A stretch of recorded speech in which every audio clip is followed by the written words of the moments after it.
Merci, monsieur le journaliste. Comme d'habitude, le bureau du Conseil supérieur de la magistrature s'est réuni quand il y a besoin. Et aujourd'hui, nous nous sommes réunis pour examiner certaines questions de l'heure. Et un communiqué a été préparé à cet effet. Et il sera lu par le premier vice-président du bureau du Conseil supérieur de la magistrature, en la personne du procureur général près la Cour constitutionnelle. Communiqué officiel du bureau du Conseil supérieur de la magistrature. Le bureau du Conseil supérieur de la magistrature s'est réuni ce mercredi 4 septembre 2024 dans la salle de plénière de la Cour constitutionnelle au sujet de la tentative d'évasion qui a eu lieu dans la nuit du 1er au 2 septembre 2024 à la prison centrale de Makala et de la note circulaire numéro 008-CAB-ME-MIN-JS 2024 du 2 septembre 2024 signée par le vice-ministre de la Justice et garde des Sceaux relative à l'interdiction de transfèrement des détenus préventifs à la prison centrale de Makala et à la prison militaire de Ndolo.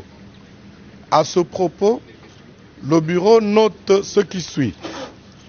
La prison centrale de Makala fut construite en 1957 avec une capacité d'accueil de 1500 détenus pour une population de plus ou moins 250 000 habitants de la ville de Kinshasa. Avec l'augmentation exponentielle de la population et l'accroissement de la criminalité, la solution appropriée pour résorber la surpopulation carcérale à la prison de Makala tient à la fois à la construction de nouvelles prisons et maisons d'arrêt et à l'application stricte de la loi sur la détention ainsi que celle sur le régime pénitentiaire.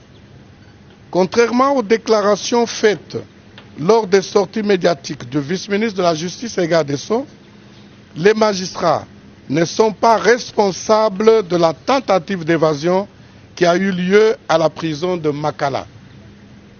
Certes, l'arrestation est l'exception, mais devant la hausse de la criminalité dans la ville, les arrestations et les détentions opérées par les magistrats constituent une réponse légale et idoine pour sécuriser la population.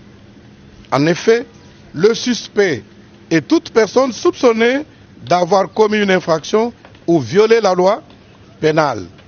Demander au magistrat de ne pas l'arrêter ni le transférer à la prison ou à la maison d'arrêt constitue une violation flagrante de la loi et surtout une autre manière d'installer au sein de la société congolaise les règles de vengeance privée et la loi du plus fort.